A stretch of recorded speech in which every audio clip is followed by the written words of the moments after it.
নানান ভাষা আছে, ছোট বড় মিলিয়ে। তার উপর দাঁড়িয়ে ধর্ম আলাদা আলাদা আছে, বেশভূষা আলাদা আছে, খাদ্যাভ্যাস আলাদা আছে। তার উপর দাঁড়িয়ে আমরা 190 বছর ব্রিটিশ সাম্রাজ্যবাদের মধ্যে লড়াই করে যে ঐক্য তৈরি হয়েছিল, সেখানে নানা ভাষা, নানা মত, নানা পরিধান, বিবিধের বাজে যখন মিলন মহান, এই ঐক্যের সূত্রটা আমাদের সংবিধানের মধ্যে আছে। আজকে বিজেপি যারা শাসন ক্ষমতায় অবস্থিত হয়েছে, তারা প্রথমত সাম্রাজ্য বিরোধী স্বাধীনতা আন্দোলনে ছিল না। সুতরাং স্বাধীনতা আন্দোলনের ঐতিহ্য স্বরূপ যে ঐক্য, যে সম্প্রীতি ঘটেছে তার পক্ষে তারা নয়, এবং সংবিধান যেটা গড়ে উঠেছে তাও তার মানে না। সংবিধান নামে শপথ নিয়েও মুখ্যমন্ত্রী আসামের বলছেন, জনগণনার সময় যদি কেউ মাতৃভাষা হিসেবে বাংলা উল্লেখ করে তাহলে তাকে বাংলাদেশি বলে ধরা হবে, বিদেশি বলে ধরা হবে। আমাদের সংবিধান অনুযায়ী যে কোনো রাজ্যের মানুষ যে কোনো রাজ্যে গিয়ে বসবাস করতে পারে, চলাফেরার অধিকার আছে।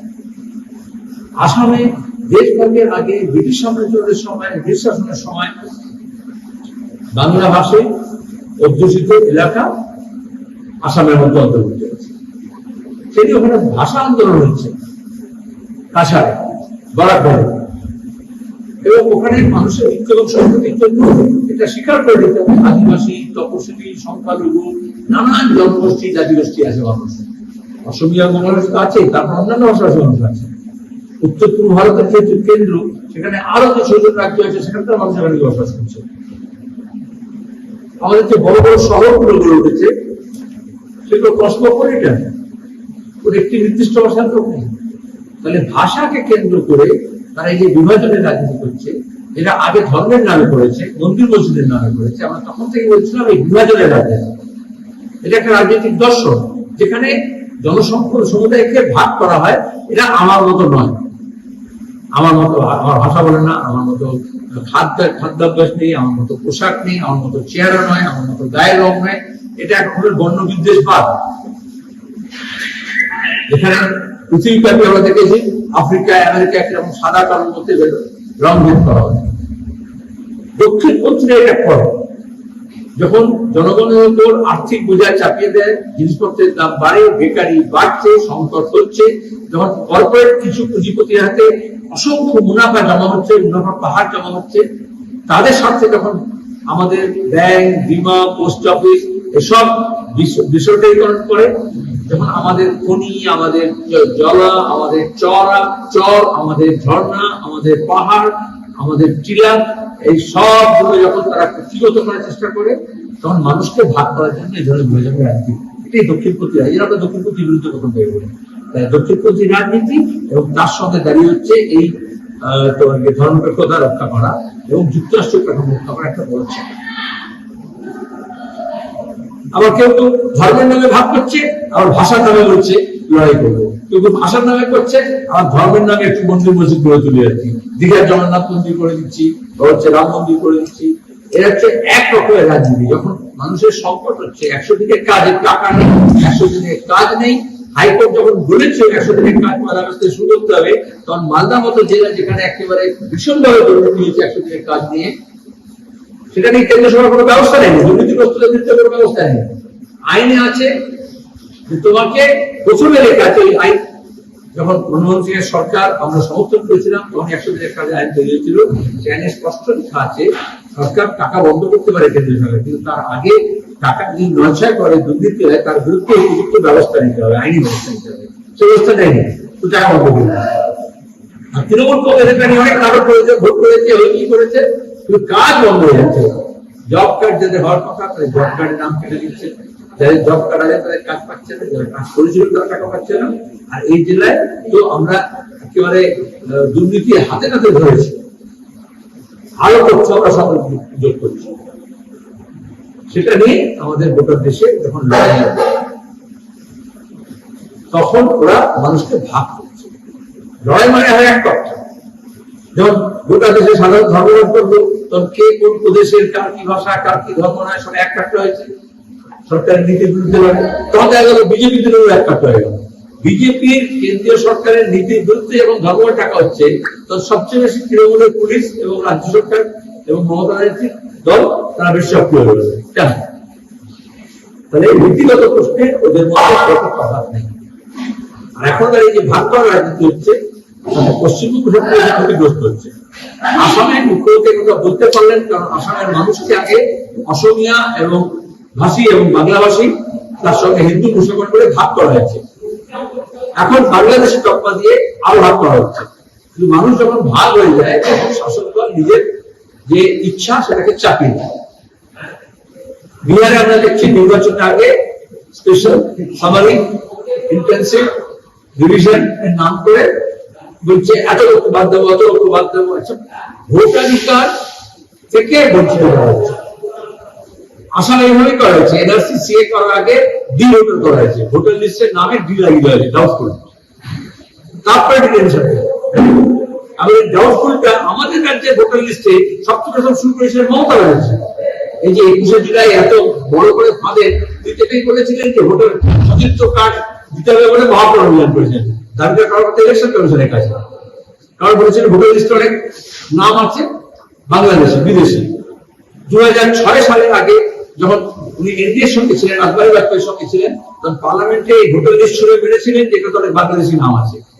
ঠিক আজকে হেমন্ত বিশ্ব শর্মার আগে 78 সালের মঙ্গলদৈতে অসমী জাতীয়তাবাদী আন্দোলনের সূত্রপাত এটা বলে যে মঙ্গলদৈ উপনির্বাচন করতে দেব না, কারণ এখানে বাংলাদেশি ভোটার আছে, ভোটার লিস্টের নাম আছে। এইভাবে সূত্রপাত হয়। সেখান থেকে বিজেপি আরএসএস এর রাজনীতি আজকে এই জায়গায় এসছে, যারা ভাষার নামে উড়িষ্যা থেকে, গুজরাট থেকে, হরিয়ানা, মধ্যপ্রদেশ, রাজস্থান, উত্তরপ্রদেশ, দিল্লি, মহারাষ্ট্র, আসাম, ছত্তিশগড় বাংলাভাষী মানুষের উপর অত্যাচার চালাচ্ছে। সবচেয়ে দুর্বল প্রান্তিক মানুষ, পরিযায়ী শ্রমিক, অনেক বেশি যায়। আদিবাসী, তপশিলি, মতুয়া, যারা উদ্বাস্তু মানুষ ওইসব জায়গায় গিয়ে বসবাস করেছে, তাদের উপর আক্রমণটা নেমে আসছে। এরা আনডকুমেন্টেড একটা কমিউনিটি হয়।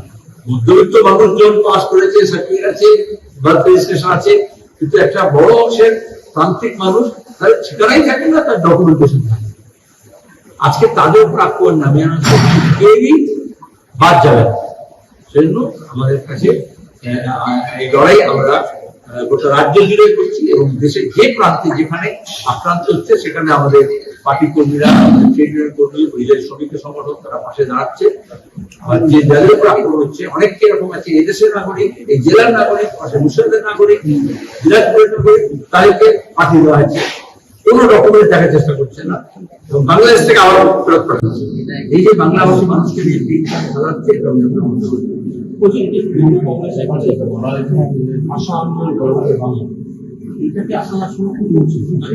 আন্দোলন করবে, কি আন্দোলন করবে, কেন করবে? সরকারে থাকে তো সরকার কতগুলো নিয়ম নীতি ঠিক করে এবং লাগু করে, আইন ও শাসন প্রতিষ্ঠা করে, সেগুলো তো করছে না। যদি এখানে কর্মসংস্থান হতো তাহলে এখানকার ছেলেমেয়েরা বাইরে কিন্তু পরিযায়ী শ্রমিক হতো না, সরকার তো কাজে পায়। এখন তো সংকটটা তো ভাষার নয়, মমতারই সংকট তৈরি করেছেন বাংলা ভাষায় ঝাপান লিখে দিয়ে। কিন্তু তিনি তো আমাদের ভাষার শিক্ষাটাকে বন্ধ করে দিচ্ছেন। বাংলা মাধ্যমে যে স্কুলগুলো আছে সেগুলো বন্ধ হয়ে যাচ্ছে, শিক্ষক নিয়োগে দুর্নীতি হয়েছে, বাংলা পড়াশোনা করলে কেউ চাকরি বাকরি পাচ্ছে না, ড্রপ আউট হচ্ছে। তো সেটা তিনি করুন, ভাষা আন্দোলন তো অক্ষণ করছেন। শহীদ হচ্ছে ভাষা আন্দোলনে, সে কাছাড়ে হোক, পূর্ব পাকিস্তানে হোক, সেটা তো নিজের ভাষার অধিকারকে প্রতিষ্ঠা করার জন্য। আজকাল তো দাঁড়িয়ে বাংলা ভাষাভাষী মানুষের অত্যাচার হচ্ছে। তখন তার দরকার ছিল বিধানসভায় একটা রেজলিউশন নিয়ে আসা। সরকারের তো কাজ এটা, মিছিল করানো হয়, কোনো আওয়াজ নেই, তারা মিছিল করে। আচ্ছা, আপনি যদি কাউকে মাইনে চান, বাড়াতে চান, আপনি মিছিল করবেন, মালিক তাকে মিছিল করবে। এটা বুঝতে হবে। সেই প্রস্তাব আনলেন না, সেই প্রস্তাবের কপি কেন্দ্রীয় সরকার এবং বিভিন্ন রাজ্যের অ্যাসেম্বলিতে পাঠানো উচিত যে আমাদের ভাষা রাজ্যের মানুষের উপর অত্যাচার হচ্ছে। কেন্দ্রীয় সরকারকে মনে করে দেওয়া উচিত ছিল যে আমাদের দেশের সংবিধানে যেটাই বললাম, যে কোনো রাজ্যে বসবাস করতে হবে, যে কোনো রাজ্যের মানুষ। তাহলে এখানে যখন অন্য রাজ্যের মানুষ বসবাস করছে, তাদের পথে যেমন ধ্যান করার কথা, আমাদের রাজ্যের মানুষ আমার অন্য রাজ্যে আছে, সংবিধান অনুযায়ী কেন্দ্র তালিকার মধ্যে অন্তর্ভুক্ত। কেন্দ্র সরকারের দায়িত্ব, কেন্দ্র সরকারের দায়িত্ব যে অন্যান্য রাজ্য থেকে আগত মানুষের যাতে সুযোগ সুবিধা অধিকার সুরক্ষা দেয়। তো সেটা তাকে মনে করা উচিত। তিনি লিখেছেন প্রধানমন্ত্রীকে। 3, দিল্লিতে যখন আমাদের বুলডোজার দিয়ে যখন বস্তি ভেঙে দিচ্ছে, তেলেঙ্গানায় যখন পরিযায়ী শ্রমিকদের পুরলো, তখন আমাদের সংসদীয় দল পাঠানো দরকার ছিল, পাঠিয়েছে পার্লামেন্টের মেম্বারদের এইসব জায়গাগুলো পাঠানো ছিল। আমরা যখন এমপি ছিলাম এবং বামফ্রন্ট সরকার ছিল, তখন এখন বাংলাদেশের মহারাষ্ট্র থেকে, দিল্লি থেকে বিতরণের কথা বলা হতো, তখন আমাদের সংসদীয় প্রতিনিধি আমরা যেতাম।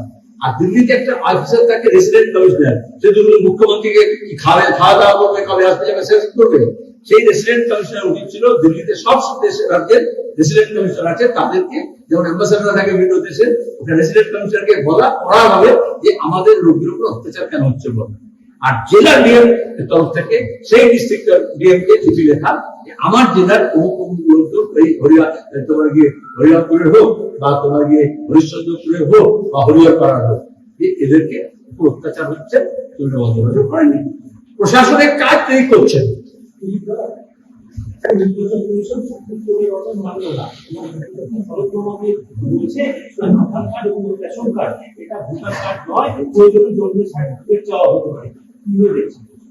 তার মানে সংবিধানের প্রত্যেকের দায় এবং দায়িত্ব নির্দিষ্ট আছে। কে নাগরিক নয়, এটা দেখার দায়িত্ব ইলেকশন কমিশনের নয়।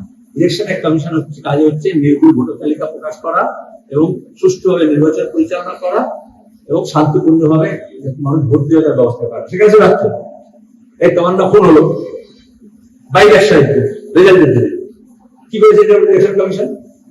এই যে শাসিয়েছে যে তুমি যদি ভোট না দাও তাহলে শাসক দলকে তাহলে বোমা মারবো, সেটা কি করেছে ইলেকশন কমিশন? যেটা যার কাজ সেটা করছে না। আর সংবিধানে যে দায়িত্ব নির্দিষ্ট আছে সেটা মানতে হয়। সুপ্রিম কোর্টের আদেশ মান্য, সেটা তোমার বিরুদ্ধে গেলে মানতে হয়। এই যে ভাইস প্রেসিডেন্ট কেন পদত্যাগ করতে হলো? কারণ বিচার ব্যবস্থার সঙ্গে পাল্লা নিচ্ছিল ক্ষমতা, ভাইস প্রেসিডেন্ট চলে দিয়েছে, ডক্টর ইলেকশন কমিশনকে চলে যেতে হবে, কারণ সাংবিধানিক ব্যবস্থাকে তারা ভেঙে তছনছ করতে।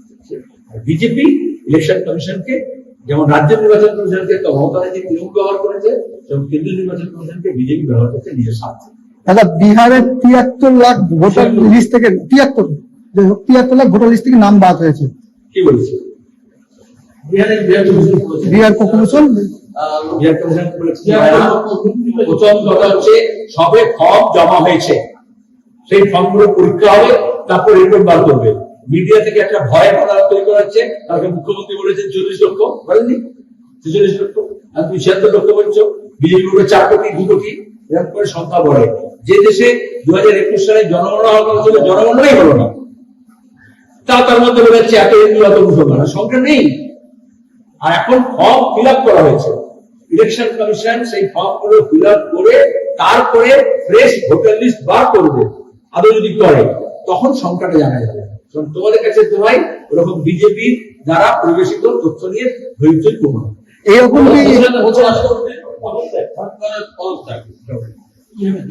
এর আগে কোনদিন হয়েছে আমাদের দেশে? আমাকে জিজ্ঞেস করা আগে তো মমতা জিজ্ঞেস করা হচ্ছিল, পেয়ারের লোক হিমন্ত বিশ্ব শর্মা, মমতা ব্যানার্জি আর ধানকার দার্জিলিং এ গোপন বৈঠক করেছিল আরএসএস এর নির্দেশে। হিমন্ত বিশ্ব শর্মা আরএসএস এর বার্তা নিয়ে এসেছিলেন। আর তোমরা তো আগে লিখতে ধানকারের সঙ্গে মুখ্যমন্ত্রীর কত যুদ্ধ চলছে, মিথ্যা কথা বলতে, আর মিথ্যা কথা লেখানো হতো তোমাদের দিয়ে। তারপরে যখন উপরাষ্ট্রপতি করা হলো তখন এই 3 জন ওখানে আলোচনা করেছিলেন, ছবি একটু ভালো করে দেখে নিয়ে, যেরকম দিল্লিতে সুদীপ্ত সেনের সঙ্গে মমতা ব্যানার্জি মুখ্যমন্ত্রী ও প্রধানমন্ত্রী অসম্পূর্ণের জন্য কেন করেছিলেন। যে দিক থেকে তিনি উপরাষ্ট্রপতি হয়েছেন, এটাকে বলে মোর লয়াল দ্যান দ্য কিং। তিনি অনেক বেশি আরএসএস, অনেক বেশি বিজেপি, এটা প্রমাণ করার জন্য অনেক বাড়তি কথা বলছিলেন, যতটা আরএসএস বিজেপি এখন বলে না, ধাপে ধাপে বলবে, ভবিষ্যতে বলবে। উগ্র শব্দের কথা বলছেন, যেটা সাংবিধানিক জায়গায় বসে বলা যায় না। এমনকি রাজ্যসভা পরিচালনা করতে গিয়ে তিনি একটা দলীয় মনোভাব দেখাচ্ছিলেন, মাঝে মাঝে সবাইকে একে বার করে দেওয়া, ওকে বার করে দেওয়া, ওকে সাসপেন্ড করে দেওয়া করছিলেন। এখন তিনি শারীরিক কারণ দেখিয়ে, অসুস্থতার কারণ দেখিয়ে, আমি তার সুস্থতা কামনা করি, কিন্তু যেদিন সেশন শুরু হচ্ছে তখন হঠাৎ শরীর বিগড়িত নয়। তাহলে এর মধ্যে এটাই বিজেপি যেভাবে রাষ্ট্র চালাচ্ছে, দেশ চালাচ্ছে, তাতে অনেক কিছু গোপন আছে যেটা নাগরিক জানতে পারছে না, তোমরা জানতে পারছো। আর ইনভেস্টিগেটিভ জার্নালিস্ট অনেক, আমাকে জিজ্ঞেস করে কি হবে? তাহলে তথ্য খনন করে বার করতে হয়, তাহলে সত্যটা বার করতে হয়, খবরের কাগজগুলো সত্য খুঁজে বার করতে পারে না, মিডিয়া এখন কাজ করে না। যা এ বললো, এও বলেছে, সে বলেছে, সে বলেছে বলে খবর করা হয়। আর দ্বিতীয় হচ্ছে সত্য খবরও করে না। আগে সব অন্তর্তদন্তমূলক প্রতিবেদন বেরোতো, তাতে ভেতরকার আন্দর কি বাদ বার করা যেত। সেই সাংবাদিকতা এখন শেষ হয়ে গেছে।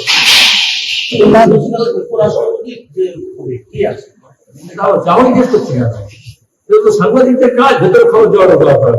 এই সাংবাদিকতার গুণগুলো নষ্ট হয়ে গেছে আমাদের এই দলের পত্রপত্রিকা হয়ে গিয়ে। ধন করে ইস্তফা দিয়ে তারা জোট রাজনীতি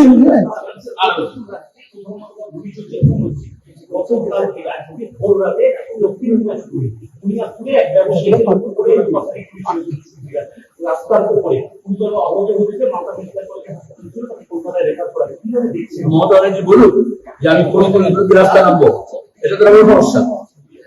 তৃণমূলের খুন হচ্ছে, শিশু খুন হচ্ছে, বয়স্ক মানুষ খুন হচ্ছে, ব্যবসায়ী খুন হচ্ছে। কালকে 21শে জুলাই তোমরা দেখেছ,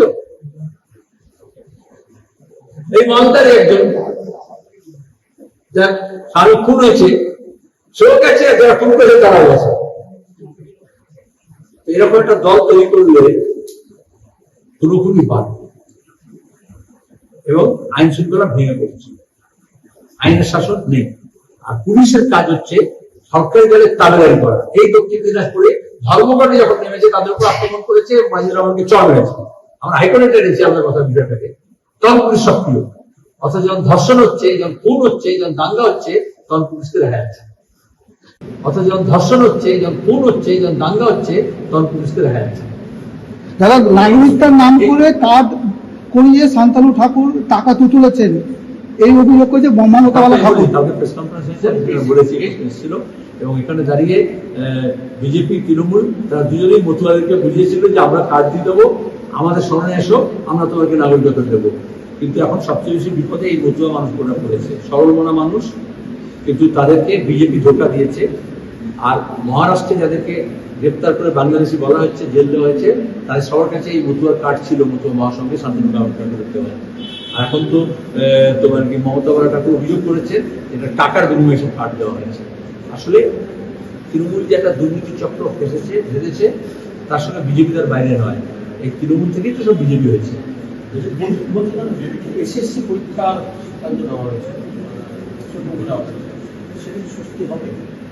আমার জিজ্ঞেস করছো, এসএসসি মানে স্কুল সার্ভিস কমিশন, জিজ্ঞেস করো স্কুল সার্ভিস কমিশনকে।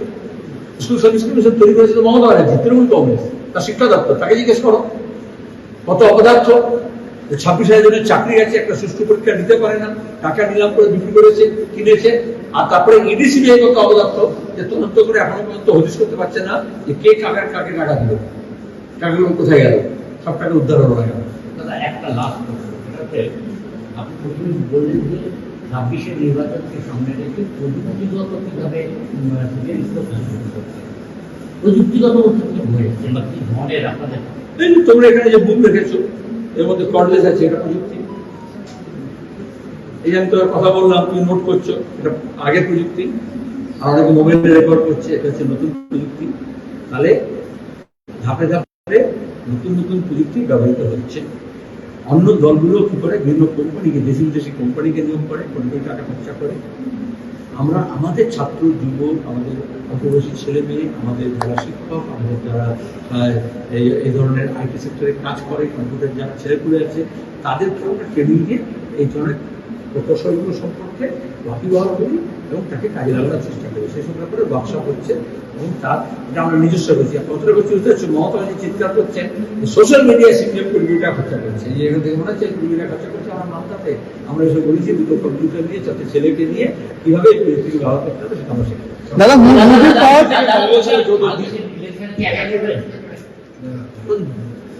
দিল্লি দূর আছে, মমতা ব্যানার্জি দিল্লিতে যাবেন সরকার প্রধান বলেছেন এবং কংগ্রেস দলকে সিদ্ধান্ত নিতে হবে, এটাই তো নিয়ম। তুমি যদি কারোর সঙ্গে বন্ধুত্ব করো, তুমি সিদ্ধান্ত নিলে হবে, দুজনকে সিদ্ধান্ত নিতে হবে। আমরা বলেছি বিজেপি এবং তৃণমূলের বিরুদ্ধে যারাই থাকবে তাদের সবাইকে নিয়ে আমরা ঐক্যবদ্ধ হবো। এবার তাদেরকে ঠিক করতে হবে তারা বিজেপি তৃণমূলের বিরুদ্ধে, এবং দ্বিতীয় সিদ্ধান্ত দেবে তারা আমাদের সঙ্গে আপনি যাবে।